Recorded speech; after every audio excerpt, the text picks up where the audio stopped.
Morning, Ed Ballou here with Aquascape, and I'm going to talk to you today about wetland filtration. I'm standing right in the middle of the wetland filter that we built on our signature water feature right here at Aqualand.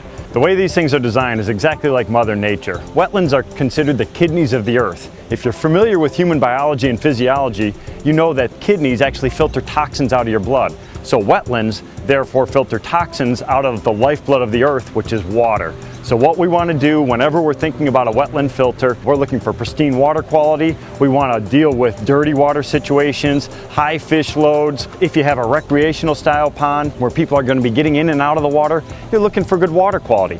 That's what this is designed for. This one right here is over 40 feet long. The way it's actually designed is really simple. We have a couple key components. The main component of it is our snorkel and centipede modules. What this is, it's a long structure that goes down at the very bottom of the wetland. This wetland is actually over 4 feet deep. We have high velocity water that is discharged on the very bottom of the wetland. The key to this is slowing the water velocity down. So what we have is a 93% reduction in water velocity. We want to slow the water down, let the sediments fall into the bottom, then we could easily remove them.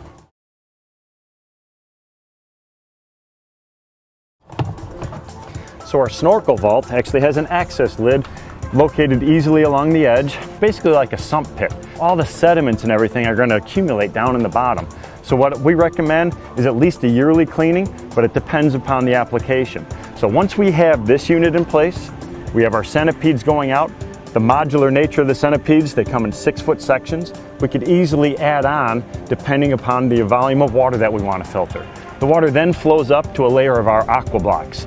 So we're going to have a small layer of the aqua blocks across the entire bottom of the wetland. Then we put in many tons of gravel on top. But the key to this part is not just dumping miscellaneous gravel. We're going to go specific grades. What you can see here on the top is actually a smaller grade of gravel.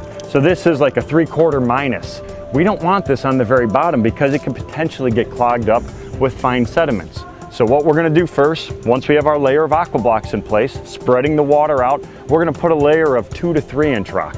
So we have bigger stone to channel that water evenly across the entire bottom. Then we go to a layer of 1.5 to 2 inch gravel. Then we top it off with the 3/4 minus. So we have 3 distinct layers of that gravel. Dirty water comes in, flows up through all these gravel layers, and then we're going to place aquatic plants inside of it directly into the gravel layer. All the roots are going to extend down into that gravel layer. They're going to further remove nutrients that are going to build up inside of the wetland.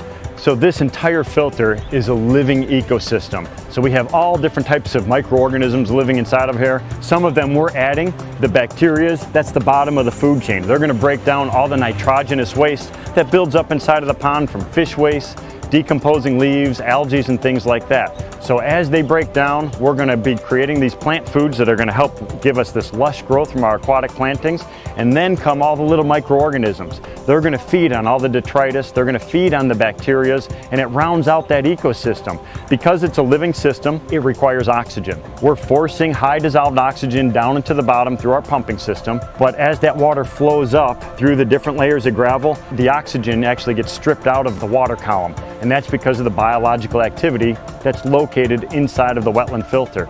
The way we reintroduce the oxygen is we have a simple flowing waterfall coming back in.